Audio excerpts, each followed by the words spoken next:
கிறிஸ்துவுக்குள் பிரியமானவர்களே, கிறிஸ்துவுக்குள் நண்பர்களே, சகோதரரே, சகோதரிகளே, நம்ம இன்னிலிருந்து ஒவ்வொரு நாளும் வேத வசனத்தை ஆரம்பிக்கிறதுக்கு முன்னாடி ஒரு குட்டி ஜெபம் பண்ணிட்டு ஸ்டார்ட் பண்ணலாம் அப்படிங்கிற ஒன்று ஆண்டவர் என் இருதயத்தில் கொடுத்தாரு. ஸோ ஆண்டவரே, இந்த நாளை காண செய்ததற்காக உமக்கு நன்றி ஐயா. இந்த புதிய நாளிலே புதிய கிருபையினால் எங்களை நிரப்பும் தேவா. உடைய வேத வசனங்களை நாங்கள் வாசிக்கும் போது வாசிக்கிற எனக்கும் கேட்கிறவர்களுக்கும் கர்த்தாவே, இந்த வேதத்தின் மகத்துவங்களையும் ரகசியங்களையும் நீர் அருளி செய்யும் ஆண்டவரே. நீர் சொல்லாம உம்மை பற்றி நாங்கள் தெரிந்து கொள்ள முடியாதையா. நீர் வெளிப்படுத்தாம உம்முடைய வேதத்தின் ரகசியங்களை புரிந்து கொள்ள எங்களால் முடியாதையா. எங்களோடு பேசும், நாள் முழுவதும் எங்களோடு எங்களை காத்துக்கொள்ளும் ஐயா. உடைய சட்டை நிழலில் எங்களை மூடி மறைத்து கொண்டு நீர் வழிநடத்தும், பாதுகாத்துக்கொள்ளும். இயேசுவின் நாமத்தில் ஜெபிக்கிறேன் பிதாவே, ஆமேன், ஆமேன். சங்கீதம் 29ஆம் அதிகாரம். தாவீதின் சங்கீதம். பலவான்களின் புத்திரரே, கர்த்தருக்கு மகிமையையும் வல்லமையையும் செலுத்துங்கள். கர்த்தருக்கே அதை செலுத்துங்கள். கர்த்தருடைய நாமத்திற்குரிய மகிமையை அவருக்கு செலுத்துங்கள். பரிசுத்த அலங்காரத்துடனே கர்த்தரை தொழுது கொள்ளுங்கள். கர்த்தருடைய சத்தம் தண்ணீர்களின் மேல் துணிக்கிறது. மகிமையுள்ள தேவன் முழங்குகிறார்.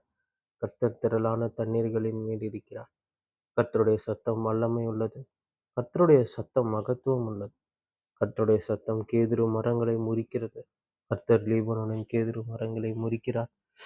அவைகளை கன்று குட்டிகளைப் போலவும் லீபனோனையும் சீரியோனையும் காண்டாமிருக்க குட்டிகளைப் போலவும் துள்ள பண்ணுகிறார். கர்த்தருடைய சத்தம் அக்கினி ஜுவாலைகளை பிளக்கும். கர்த்தருடைய சத்தம் வனாந்திரத்தை அதிர பண்ணும். கர்த்தர் காதேஸ் வனாந்திரத்தை அதிர பண்ணுகிறார். கர்த்தருடைய சத்தம் பெண்மான்களை ஈனும்படி செய்து காடுகளை வெளியாக்கும். அவருடைய ஆலயத்தில் உள்ள யாவரும் அவருடைய மகிமையை ஸ்தாபிக்கிறார்கள். கர்த்தர் ஜலப்பிரவாகத்தின் மேல் உட்கார்ந்திருக்கிறார். கர்த்தர் என்றென்றைக்கும் ராஜாவாக வீற்றிருக்கிறார். கர்த்தர் தமது ஜனத்திற்கு பலன் கொடுப்பார். கர்த்தர் தமது ஜனத்திற்கு சமாதானம் அருளி அவர்களை ஆசீர்வதிப்பார். சங்கீதம் 30ஆம் அதிகாரம். கிரக பிரதிஷ்டையின் பாட்டாகிய தாவீதின் சங்கீதம். கர்த்தாவே, என் சத்துருக்கள் என்னை மேற்கொண்டு மகிழ ஒட்டாமல் நீர் என்னை கை தூக்கி எடுத்தபடியினால் நான் உம்மை போற்றுவேன்.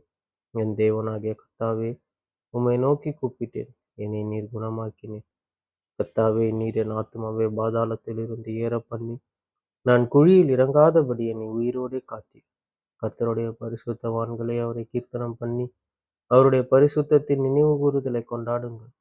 அவருடைய கோபம் ஒரு நிமிஷம், அவருடைய தயவோ நீடிய வாழ்வு. சாயங்காலத்தில் அழுகை தங்கும், விடியார காலத்தில் களிப்புண்டாகும். நான் ஒரு காலும் அசைக்கப்படுவதில்லை என்று என் வாழ்விலே சொன்னேன். கர்த்தாவே, உம்முடைய தயவினால் நீர் என் பர்வதத்தை இடமாய் நிற்க பண்ணியிருந்து உமது முகத்தை நீர் மறைத்து கொண்ட போதோ நான் கலங்கினவனானேன். நான் குழியில் இறங்குகையில் என் இரத்தத்தால் என்ன லாபம் உண்டு? புழுதி உம்மை துதித்து உமது சத்தியத்தை அறிவிக்குமோ? கர்த்தாவே, நீர் எனக்கு செவி கொடுத்து என் மேல் இரக்கமாயிரும். கர்த்தாவே, நீர் எனக்கு சகாயராயிரும் என்று சொல்லி, கர்த்தாவே, உம்மை நோக்கி கூப்பிட்டேன். கர்த்தரை நோக்கி கெஞ்சினேன். என் புலம்பலை ஆனந்த களிப்பாக மாற பண்ணினீர். என் மகிமை அமர்ந்திராமல் உம்மை கீர்த்தனம் பண்ணும்படியாக நீர் என் இரட்டை கலந்து போட்டு மகிழ்ச்சி என்னும் கட்டினால் என்னை இடைக்கட்டினீர். என் தேவனாகிய கர்த்தாவே, உம்மை என்றென்றைக்கும் துதிப்பேன். நீதிமொழிகள் 15ஆம் அதிகாரம். மெதுவான பிரதியுத்திரம் உக்கிரத்தை மாற்றும். கடுஞ்சொற்களோ கோபத்தை எழுப்பும். ஞானிகளின் நாவு அறிவை உபயோகப்படுத்தும். மூடரின் வாயோ புத்தியினத்தை கக்கும். கர்த்தரின் கண்கள் எவ்விடத்திலும் இருந்து நல்லோரையும் தீயோரையும் நோக்கி பார்க்கிறது. ஆரோக்கியமுள்ள நாவு ஜீவ விருட்சம். நாவின் மாறுபாடோ ஆவியை நொறுக்கும். மூடன் தன் தகப்பன் புத்தியை அலட்சியம் பண்ணுகிறான். கடிந்து கொள்ளுதலை கவனித்து நடக்கிறவனோ விவேகி. நீதிமானுடைய வீட்டில் அதிக பொக்கிஷம் உண்டு. துன்மார்க்கனுடைய வருமானத்தில் ஒரு துன்பம் உண்டு. ஞானிகளின் உதடுகள் அறிவை இறைக்கும். மூடரின் இருதயமோ அப்படி அல்ல. துன்மார்க்கனுடைய பலி கர்த்தருக்கு அருவருப்பானது. செம்மையானவர்களின் ஜெபமோ அவருக்கு பிரியம். துன்மார்க்கருடைய வழி கர்த்தருக்கு அருவருப்பானது. நீதியை பின்பற்றுகிறவனையோ அவர் நேசிக்கிறார். வழியை விட்டு விலகுகிறவனுக்கு புத்திமதி விசனமாயிருக்கும். கடிந்து கொள்ளுதலை வெறுக்கிறவன் சாவான்.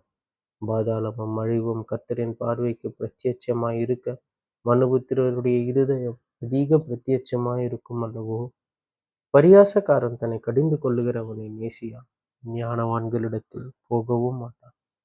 மன மகிழ்ச்சி முகமலர்ச்சியை தரும். மனோ துக்கத்தினாலே ஆவி முறிந்து போம். புத்திமானுடைய மனம் அறிவை தேடும். மூடரின் வாயோ மதியினத்தை மேயும்.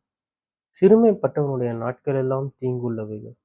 மன ரம்மியமோ நித்திய விருந்து. சஞ்சலத்தோடு கூடிய அதிக பொருளிலும் கர்த்தரை பற்றும் பயத்தோடு கூடிய கொஞ்ச பொருளே உத்தமம். பகையோடு இருக்கும் கொழுத்த எருதின் கரியை பார்க்கிலும் சிநேகத்தோடு இருக்கும் இலைக்கரியே நல்லது. கோபக்காரன் சண்டையை எழுப்புகிறான். நீடிய சாந்தம் உள்ளவனோ சண்டையை அமர்த்துகிறான். சோம்பேறியின் வழி முள்வேலிக்குச் சமானம். நீதிமானுடைய வழியோ ராஜபாதை. ஞானமுள்ள மகன் தகப்பனை சந்தோஷப்படுத்துகிறான். மதியற்ற மனுஷனோ தன் தாயை அலட்சியம் பண்ணுகிறான். மூடத்தனம் புத்தியினனுக்கு சந்தோஷம். புத்திமானோ தன் நடக்கையை செம்மைப்படுத்துகிறான். ஆலோசனை இல்லாமையால் எண்ணங்கள் சித்தியாமற் ஆலோசனைக்காரர் அநேகர் இருந்தால் அவைகள் உறுதிப்படும். மனுஷனுக்கு தன் வாய்மொழியினால் மகிழ்ச்சி உண்டாகும். ஏற்ற காலத்தில் சொன்ன வார்த்தை எவ்வளவு நல்லது. கீழான பாதாளத்தை விட்டு விலகும்படி விவேகிக்கு ஜீவ வழியானது. உன்னதத்தை நோக்கும் வழியாம். அகங்காரியின் வீட்டை கர்த்தர் பிடுங்கி போடுவார். விதவையின் எல்லையையோ நிலைப்படுத்துவார். துன்மார்க்கருடைய நினைவுகள் கர்த்தருக்கு அருவருப்பானவைகள். சுத்தவான்களுடைய வார்த்தைகளோ இன்பமானவைகள். பொருளாசைக்காரன் தன் வீட்டை கலைக்கிறான். பரிதானங்களை வெறுக்கிறவனோ பிழைப்பான். நீதிமானுடைய மனம் பிரதியுத்திரம் சொல்ல யோசிக்கும். துன்மார்க்கனுடைய வாயோ தீமைகளை கொப்பளிக்கும். துன்மார்க்கருக்கு கர்த்தர் தூரமாயிருக்கிறார். நீதிமான்களின் ஜெபத்தையோ கேட்கிறார். கண்களின் ஒளி இருதயத்தை பூரிப்பாக்கும். நற்செய்தி எலும்புகளை புஷ்டியாக்கும். ஜீவனுக்கு ஏதுவான கடிந்து கொள்ளுதலை ஏற்றுக்கொள்ளும் காது ஞானிகளிடத்தே தங்கும். புத்திமதியை தள்ளிவிடுகிறவன் தன் ஆத்மாவை வெறுக்கிறான். கடிந்து கொள்ளுதலை கேட்கிறவனோ ஞானம் அடைவான். கர்த்தருக்கு பயப்படுதல் ஞானத்தை போதிக்கும். மேன்மைக்கு முன்னானது தாழ்மை என்பதே. ஆமேன், ஆமேன்.